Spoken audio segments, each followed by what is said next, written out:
ការរៀបចំបន្ទប់រៀបចំផ្ទះកន្លែងដែលយើងរស់នៅឲ្យមានរបៀបរៀបរយមានសណ្ដាប់ធ្នាប់ណាមិនសំខាន់តែថាធ្វើឲ្យផ្ទះយើងស្អាតគួរឲ្យចង់រស់នៅទេប៉ុន្តែវាមានឥទ្ធិពលមកលើស្ថានភាពផ្លូវចិត្តរបស់យើងដូចគ្នាវាធ្វើឲ្យយើងមានអារម្មណ៍មួយថាយើងអាចគ្រប់គ្រងរឿងអីមួយបានណាប៉ុន្តែផ្ទុយមកវិញបើសិនជាយើងបដែតបដោយឲ្យផ្ទះឲ្យកន្លែងដែលយើងរស់នៅវាអញ្ញែអញ្ញៃអត់មានសណ្ដាប់ធ្នាប់ណា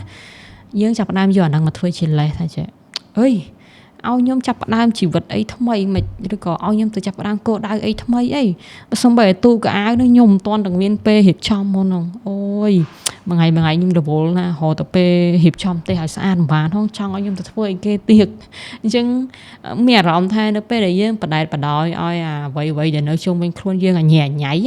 យើងចាប់ផ្ដើមយកអាហ្នឹងមកធ្វើជាលេសថាហេនេះតផ្ទះតទូកៅអៅតកន្លែងដេកតបន្ទប់ទឹកខ្ញុំអត់មានពេលរៀបចំហ្នឹងហើយខ្ញុំទៅធ្វើអីគេកើតអូយជីវិតខ្ញុំរវល់ណា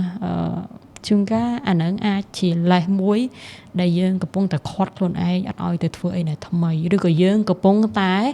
ព្យាយាមប្រាប់ខួរក្បាលខ្លួនឯងប្រៀនខ្លួនឯងថា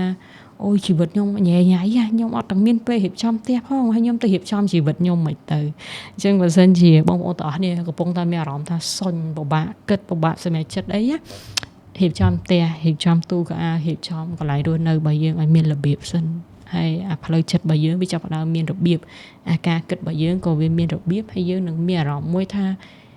ជីវិតនឹងខ្ញុំអាចគ្រប់គ្រងបានខ្ញុំអាចដឹកនាំខ្ញុំអាចរៀបចំជីវិតរបស់ខ្ញុំបានអញ្ចឹងបើសិនជាកំពុងតែមានអារម្មណ៍សូន្យស្មុគស្មាញគិតថាខ្លួនឯងមិនអាចដឹកនាំជីវិតខ្លួនឯងបានទេអូគិតអីក៏មិនចេញឥឡូវទៅរៀបចំផ្ទះឲ្យស្អាតសិន